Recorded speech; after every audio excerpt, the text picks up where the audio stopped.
летнего СБ-21. Прошлой осенью в составе Омского оперативного батальона он уехал в Чечню.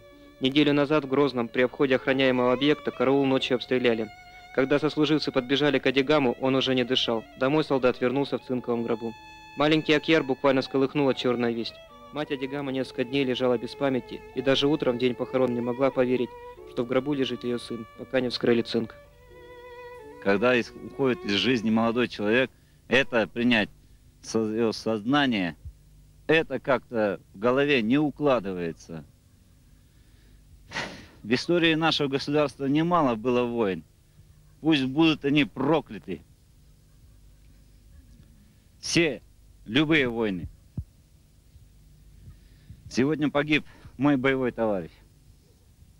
От имени командования внутренних войск, Министерства внутренних дел, я приношу искренние соболезнования родным, близким.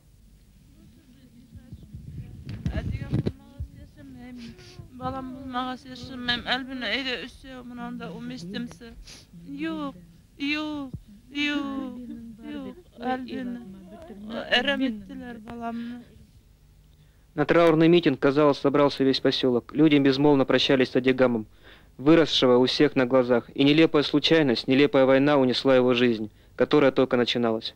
И выступавшие уже не могли сдержать свои чувства, выливавшиеся в гневные слова протеста. «Сколько можно терпеть?» звучало в основной темой митинга. События, бывшие до этого лишь сюжетом из экранов телевизоров и строчками газетных сообщений, вдруг обрели страшное подтверждение грузом 200.